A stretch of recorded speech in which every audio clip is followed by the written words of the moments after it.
Road నిండా రక్తం మడుగుల్లో ఉన్న ఆ వ్యక్తిని చూసి వెంటనే పోలీసులకి ఇన్ఫార్మ్ చేయడం జరిగింది. బట్ అంటే అందరూ చూస్తుండగానే అతి కిరాతకంగా 14 సార్లు 15 సార్లు పొడవడం జరిగింది. అంటే అన్ని సార్లు పొడుస్తున్నా గానీ పబ్లిక్ కూడా చాలా భయాందోళనకు గురయ్యారు. అంటే ఒక ఆపడానికి వెళ్తే మళ్ళీ పబ్లిక్ ఏమన్నా చేస్తాడేమో అనే భయంతో ఎవరు ఆపలేకపోయారు.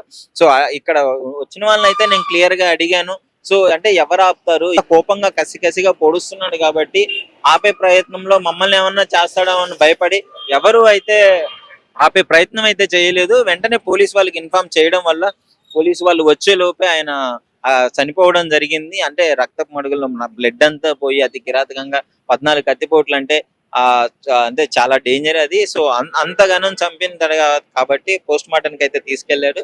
తర్వాత పోలీసు వాళ్ళు ఎంక్వైరీ చేస్తే అసలు ఏంటి ఈ గొడవ కారణాలు ఏంటి అని తెలుసుకుంటే అది కుటుంబ కలహాలే మెయిన్ గా ఉంది అని చెప్పేసి, తాగొచ్చేసి ఇలా గొడవలు చేస్తున్నాడు అని చెప్పేసి చైన్ స్నాచింగ్ చేయడము, బయటికి వెళ్ళి ఇట్లాంటి దొంగతనాలు చేయడం వల్ల ఇంట్లో వాళ్ళైతే విస్తుపోయారు, ఇంకా తట్టుకోలేకపోతున్నారు. సో వాళ్ళ డాడ్ ఎవరైతే ఉన్నారో ఆయన ఆర్టీసీలో పనిచేస్తున్నాడు డ్రైవర్ గా అని చెప్పేసి చెప్తున్నారు. సో పాపం ఒక మంచి కుటుంబమే, కానీ మెయిన్ దీనికి కారణం ఏంటంటే తాగుడికి బానిస అయిపోయాడు.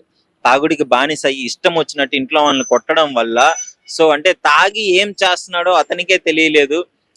పిచ్చిగా తాగేసి ఇంట్లో వాళ్ళని కొట్టడము, తమ్ముళ్ళని తిట్టడము,